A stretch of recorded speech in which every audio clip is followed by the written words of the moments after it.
Hello అండి, welcome to my channel. ఈరోజు simple and టేస్టీగా ఉండే బెండకాయ మసాలా కర్రీ ప్రిపరేషన్ చూసేద్దాం. 1/2 kg బెండకాయని తీసుకొని శుభ్రంగా కడిగి ఈ విధంగా కట్ చేసి పెట్టుకోవాలి.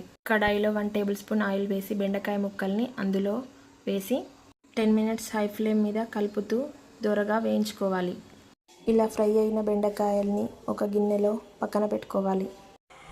అదే కడాయిలో 2 టేబుల్ స్పూన్ల ఆయిల్ వేసుకొని 1/2 టీ స్పూన్ చొప్పున పోపు దినుసులు వేసుకోవాలి.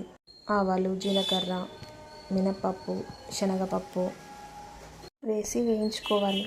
అందులోకి సన్నగా తరిమిన 2 ఉల్లిపాయలు, కట్ చేసి పెట్టుకున్న 2 పచ్చిమిర్చి ముక్కల్ని, కొద్దిగా కరివేపాకు వేసి 2 మినిట్స్ వేగనివ్వాలి. ఇందులోకి ఫ్రెష్గా దంచి పెట్టుకున్న అల్లం వెల్లుల్లి పేస్ట్ 1 టేబుల్ స్పూన్ వేసుకొని పచ్చివాసన పోయేంత వరకు కలుపుకోవాలి.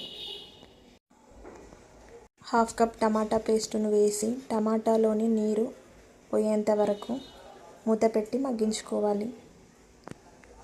ఆయిల్ సపరేట్ అవ్వగానే అందులో 1/2 స్పూన్ పసుపు, టేస్ట్కి సరిపడా కారం, ఇక్కడ నేను 2 టేబుల్ స్పూన్ కారం వేశాను.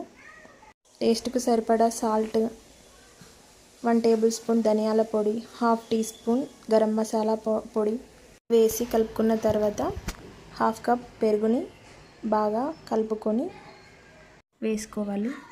స్టవ్ని లో ఫ్లేమ్లో పెట్టి పెరుగు బాగా కలిసే విధంగా కలుపుకొని మూత పెట్టి 2 నుండి 3 నిమిషాలు మగ్గించుకోవాలి. ఇప్పుడు మూత తీసి నూనె తేలిన తర్వాత బెండకాయ ముక్కల్ని అందులో వేసి బాగా కలుపుకొని తగినంత వాటర్ పోసి బాగా కలుపుకొని మూత పెట్టి 2-3 నిమిషాలు మరలా మగ్గించాలి.